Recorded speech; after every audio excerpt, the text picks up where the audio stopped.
Well, welcome back to Technologies Now, the Business Edge. And today I'm joined by Gianna Brasil-Ross with Marks Realty Group, part of Compass, based in Marion County in the San Francisco Bay Area. Gianna brings a unique blend of real estate expertise and a strong professional background that shows up in how she advises her clients through major life decisions. Gianna, welcome to the show. Thank you. Glad to be here. Well, let's do this. Let's start from the beginning here. Let's go back to when you're 8 years old. Did you decide you wanted to be in real estate at that point in time, or what was your real journey? When I was 8? No. When I was 8 years old, I probably wanted to join the Ice Capades. That's perfect.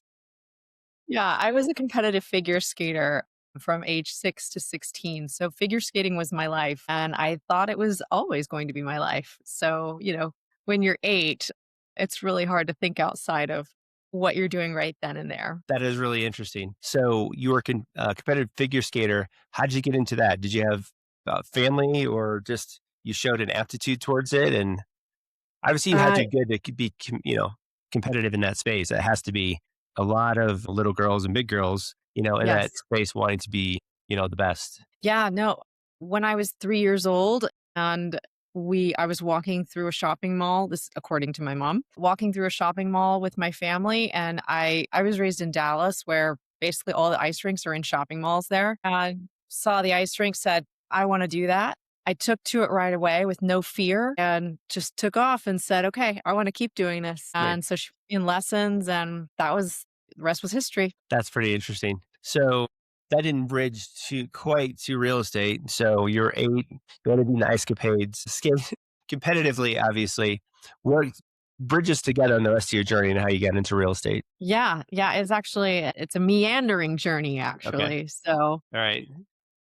figure skating, yeah, like I said, lasted till about 16, and then I started thinking about college and what I wanna do in life, and I pretty much at the end of high school thought that I wanted to be an attorney. So, started gearing my college career toward pre-law. Everything I did was for that direction. So, went and got my bachelor's degree in political science, then applied to Yeah. law school, got into law school, in Denver, actually, out where you are. I went to Excellent. DU for law school and practiced law. Well, moved out to California, Okay. took the California bar, and within 2 years, I went into the practice of family law. Okay. Within 2 years of practicing family law, I decided this is not what I want to do for the rest of my life. Oh no. What made you make that decision, if you don't mind sharing? It was just a lot of really angry and upset people that I was working around Fair most of enough. the time. Yes. Yeah, and of course, it's very litigious, it's very stressful. I realized that working at that level of stress was just it wasn't gonna be good for me. Now really, it's not good for anyone, but some people No. have more of the ability to let things go at the end of the day, and I really didn't. I think I was just too invested in my clients. So, determined this was not the path for me. So I went into, kind of fell into legal recruiting, Okay. and, so I was with a headhunting agency and did that for a little while. And then I moved through some different recruiting careers, finance recruiting, tech recruiting. I was in house with a headhunter agency. And so I did that for about 14 years. While I was a recruiter, Mhm. I decided to take a life coaching course. Life coaching was kind of hitting, becoming the popular thing in 2012. And I did the life coaching course, really loved that, and then got into career coaching. So I was career coaching people in the background while also my recruiting career. Really love that. I love the working with people. I love putting all the pieces together and learning how people work, how they tick. Right. Interesting. That's really what attracted me to family law in the first place, is because I wanted to work with people. This allowed me, both recruiting and career coaching allowed me to work with people in a different way. Then fast forward to 2020, pandemic hit, Mhm. recruiting bottom fell out. Shows it. Nobody's Yep. recruiting. Yeah. That's a rough one. Yeah. Hiring freeze, no one's recruiting. I'm working partially on commission. I have nothing to do. Basically couldn't make money. I decided, and I had already gone through the 2008 recession in recruiting, and that was pretty slow, but not as bad as 2020. So I had already bought we purchased our own home in 2009, sold that and purchased another home. So I had already been interested in real estate, right? I Okay, was really right. fascinated by the whole process of buying and selling my own homes and also seeing where there was a lot of room for improvement to level up the professionalism for realtors. So I basically career coached my way into my next career. So decided on real estate, did the whole studying for the exam, got my license, and I've been with the Compass brokerage ever since. I started with the Compass brokerage right off the bat. And yeah, so I've now been with the same team. Let's say I've been with Compass for 5 years. I've been with the same team for 4 years and really enjoy it. And what I can say is it has basically married all of my skill sets, my attorney background, my attention to detail, analytical skill set, people skills, the career coaching, the people coaching, all of it comes together in real estate, and I leverage all of that.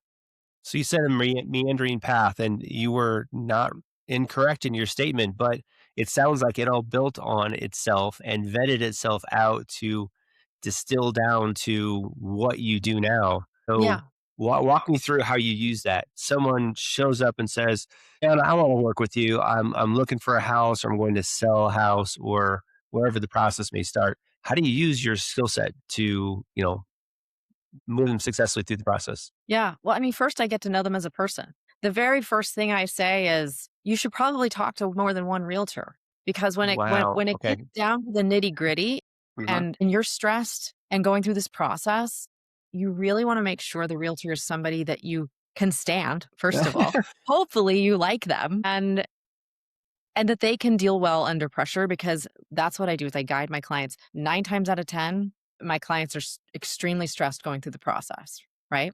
It's up to me to maintain my calm, my cool, and carry them through that. I say, make sure that you gel right with the person. And what's your style? We all have different styles. I'm not a realtor for everyone. I'm a realtor for specific people, and I want to make sure our styles gel. So, if you Interesting. want me to be a cutthroat shark, slightly on the edge of unethical in order to get the deal done, then I'm not your person.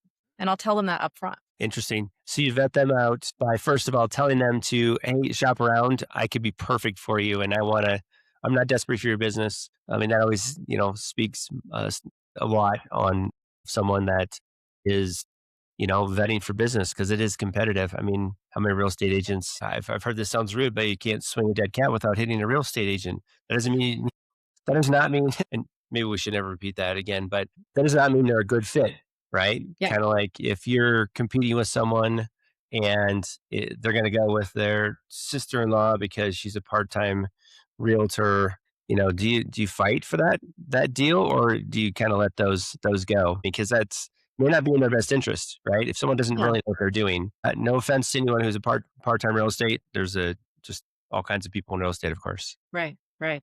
Well, the first thing I would say to that person is it's never a good idea to hire family. It's really hard to fire your family member, and then you've damaged that relationship. So it's really not a good idea to hire your best friend or a family member as a realtor. Now, if you think that, Aunt whoever, Chloe, is going to do a Aunt great Chloe. job because she's represented everybody and she's a business person and it's not personal, well, okay, maybe. But for the most part, it's just not a great idea to hire family. Not saying they should hire me. They just probably shouldn't hire their sister-in-law. No, you can't fire family. I haven't heard that one yet. That's absolutely true. And I suppose you had that same standard as an attorney, right? You wouldn't want to work for family, or is that different? I mean, did everyone ask you for advice? Yeah, people would ask for advice. I would often give casual advice under the caveat of, "This is not official legal advice, just so you know." Right. But if I were your attorney, if I were in your shoes, this is what I might do. I do that as a realtor too. I say, "I happen to know a thing or two about that. And this is not legal advice because I'm not a practicing attorney right now. But you might want to think about XYZ." That's a great way to frame it up because you want to give them the information, which you could as a realtor, you can give this information. It's still not legal advice, or it's especially not Right. legal advice, or whatever direction you want to go with that. But so does that being an attorney give you an advantage in that space? I'm guessing the answer is yes, but how do you use it? Yeah. Well, I think it holds me to a higher standard too. I think Yeah. people see the JD after my name. They assume that I've read and understand the terms of the contract, which, by the way, every realtor should have read and understand the terms of the contract. Yeah, I think so. Seems Yes. like a bare minimum, but I do think it holds me to a higher standard. So I am very careful about what I say. and I'm very careful about what's put in writing. I think that benefits my clients as well because I'm always thinking through that lens of the client.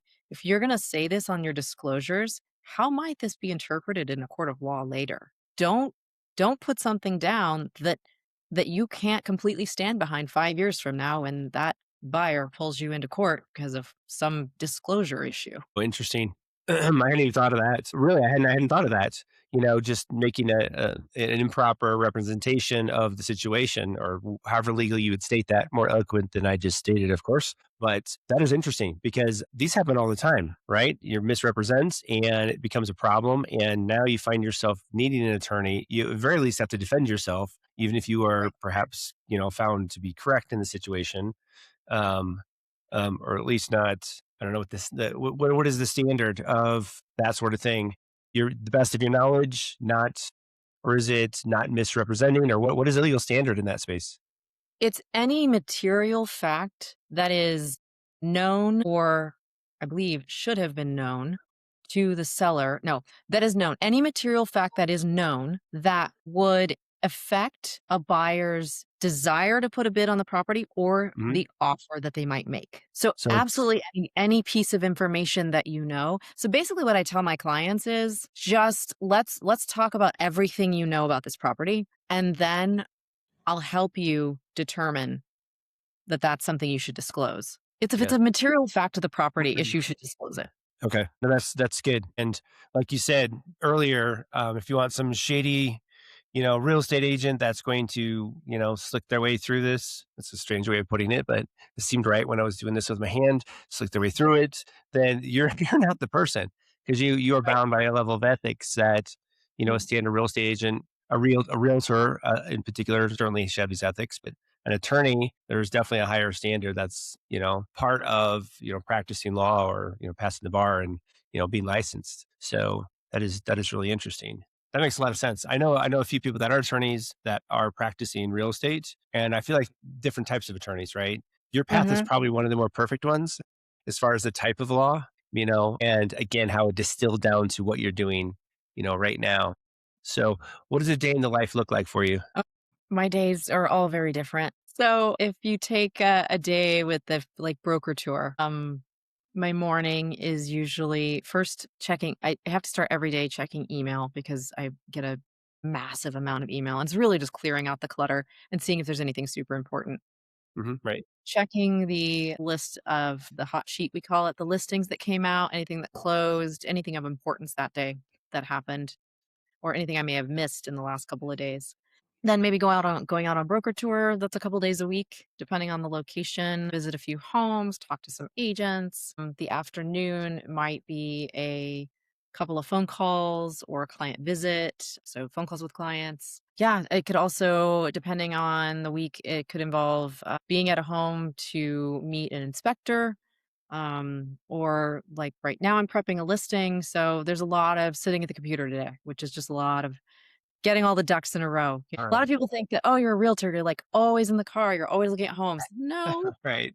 Right. that's I don't know, maybe 30% of what I do. A lot of it is there's a lot of marketing, there's a lot of staying organized, and there is quite a bit of work at the computer. Oh, yeah, absolutely. Well, it's a good time to transition to ask you about technology. We are a technology company, so we're always interested in, how you use technology, how you've seen technology change since you've been in the business, and how does it support your effort? How do you leverage it? Yeah. Definitely love the use of the technology. The use of DocuSign, for example. Since I've been doing it, things have all been electronic Mhm. and we've been using DocuSign. But I remember when I first bought a home in 2008, I sat down at a bistro table with my listing agent and she had the carbon copy Oh, yes. agreement, Yes. in triplicate and Jack, right. filled it out on the table and I signed it, my husband and I signed it right there. So, yeah, things were still in paper form even then, which seems, very just slow and antiquated. Real estate has, I feel like, up until really, and this is why I joined Compass, up until Compass really came on and just started to shift everything into a more technology centric world, real estate was just operating like a dinosaur. So I'm really glad that's what attracted me to Compass. Compass is technology forward. The CEO, Robert Refkin, he is a tech person who started a real estate company. Right. So we leverage technology. Compass has their own CRM. I find that we use the technology to make it a more seamless experience for our client. So everything is in one place for them. That helps. You remember back in the day when everything was paper, even you go to the closings and all the documentation, but even before that, trying to get the disclosures out to people and have all these signatures and the process, and then the processing. You think even on like the mortgage side and everything that is involved in this was paper and even the mail. I remember that. I'm that old apparently. They'd mail out for, mortgage verification type stuff. They still mailed then, didn't they? Yeah. I didn't just imagine that because I've heard so many people talk about it. Maybe not, but it is interesting. So all the back office piece of it became so much more smooth and more compliant too. I mean, I think as far as making sure all the correct documents were signed at the right time. And I know Right. California's got an extra layer of things, as people say, of disclosures and requirements, that are Yeah. out there. So, that is interesting. So you haven't seen the changes. The changes that I have heard people that I've talked to some people that run some pretty decent sized brokerages, and think independent brokerage, but the guy started, or the lady started, back in the 90s. Oh my gosh, they were still talking about photocopying, not even having like a full MLS listing place where you can go to, on your Mhm. computer. I can't even imagine how you'd operate in that sort of environment, how slow it would Yeah. be. But Yeah. maybe advantages back then, but I don't know. I don't think I want to turn back time myself. Yeah. No, I would imagine like today, if especially in Marin County where I practice real estate, if a home sits on the market for 30 days, we think, what happened? What's wrong? My gosh. Whereas Right. 30 days probably was a minimum. You couldn't probably do anything in less than 30 Right. days. If you had to go hunt down a realtor, look at the book, and then drive around, look at everything, and then fill out all those documents, get them to everyone. No, Yeah. your volume. Anybody that did $1 million a year back in that day, or 2 million, 5 million, or whatever the number is, they're doing remarkably well. And you can't automatically do any business. I misspoke there, but you can handle that kind of business without much of a problem, I would think. I mean, with the transaction coordinators and the whole process. Do you guys have transaction coordinators like within Encompass, or is that outsourced? I'm just curious. I'm just trying to discover. Yeah, we have both. There are Compass transactions and coordinators that you can choose to hire them, or you can outsource and you can choose to work with your own. Okay. No, that makes sense. Considering you are still independent contractor with the company and they just give you a nice platform to work off of. Awesome. Yeah. So, um, what advice would you give to someone jumping into real estate right now in your market or in any market? What pitfalls can they avoid with your advice?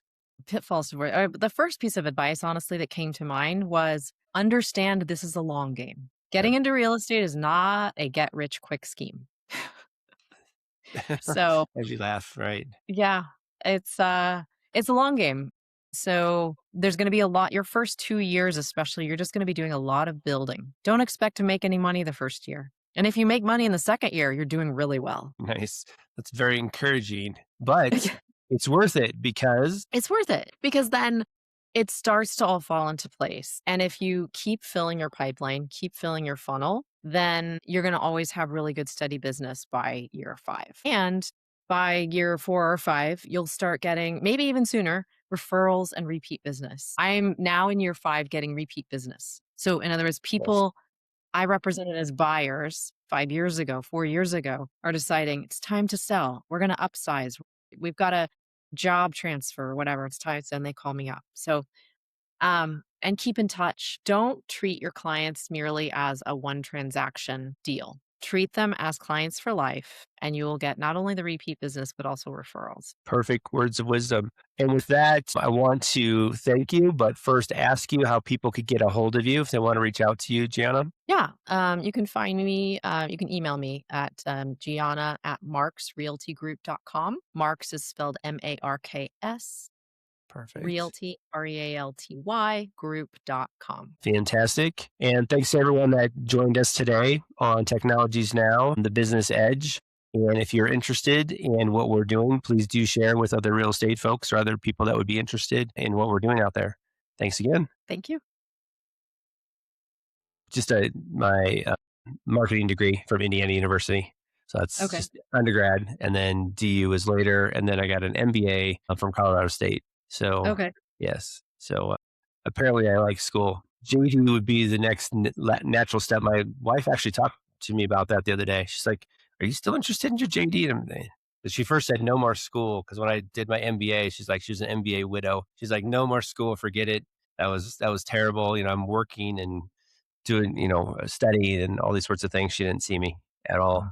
But then she brought this up. She's like, "Can't you use all your experience you've had? Because I've done hundreds of contracts in different spaces." I'm like, "No, it doesn't work that way. They got to train you from the beginning, as far as I Yeah. know. Yeah, you can't Yeah. just It would be like step starting in. over. Yeah, you can't step in life experience pass. It's not the what's the what's the place that has the training where they give you experience? University of Phoenix or something like that. They give you Okay. credit for your life experience or something. I said it doesn't work that way. That's not how law school works. So she's No. like, then forget it. So you know that was it. Stepping back. So I don't really need another degree or to Yeah. practice law. I do the same thing I do now. Quite frankly, no. And you're Anyway, probably happy for it. yeah, maybe I so. didn't say it in the podcast. The other reason is, I got out of law is the majority of attorneys that I met were miserable. They were just miserable people. See, I thought, y- "This is my future? No, thank you." my I'm looking at my destiny across the table, right? Like, oh, this is not Yeah. good. Yeah. Well, you said angry people. I mean, just the space, the environment. I mean, I know an attorney who's in real estate, who's in HR. She's like, it was terrible. It was Yeah. terrible. I mean, I don't know how else you say it, but I always thought that was kind of interesting, phenomenon. But I don't know. Yeah. That's And so your company now, I mean, I'll look it up a little bit more, but so what are you doing now with technologies now? technologies now is an AI automation, and primarily we focus on client acquisition. So we do client acquisition through different ways, including cold email. It works really well, actually, and works in all sorts of spaces. We like real estate because my wife and I have been in the real estate space forever. We Oh, is can, she a realtor? now she wasn't a realtor. She was in mortgages for years. Okay. She helped finance or did work for a few builders. Did floor plan financing, all sorts of things. So she's been more of a banker side of it, and now she Mm. got out of it completely when the market was crappy in 2008. She's like, I don't really want to do this anymore. I want to continue working on she's got a BNI type business. So people that come together on a scheduled meeting, the company's called 4BR, which is building better business by referral. It's 4BR.biz. Anyway, that's her baby and her business. So mostly she works with in real estate from the perspective of she's got a realtor in each group, a mortgage lender, insurance, kind of the categories that you would have in a referral group type arrangement. So, but still, we know. I mean, I know a million people in real estate. I did a lot of commercial real estate, in the past. I have a. It's not even a meandering path. It's a very unique path, and I won't get into that now. It's not the point, but yeah, Okay. to get into this. But anyway, we started like, oh my gosh, AI has come so far. We can't pass up opportunities. So it was like 6 months ago, we found a company we could, basically use their knowledge to jump in and start working on, this AI marketing and automation. And that it's even the last couple months, things have evolved tremendously. It's bizarre Mm. how well some of the AI voice and these sorts of things work and how well our literally you think cold emails. I'm pitching. I promise not to pitch, so I'm sorry. You asked me. Yes. It's amazing how well the cold email outreach works. So, like this week I'm in Breckenridge, so I blocked off my calendar. But last week I had 11 meetings booked that I didn't even talk to the people ever. They just showed up, and I vetted them because I didn't want to meet with all of them. Actually, there was like 14, and I kept 11. Booked my calendar, and Mm.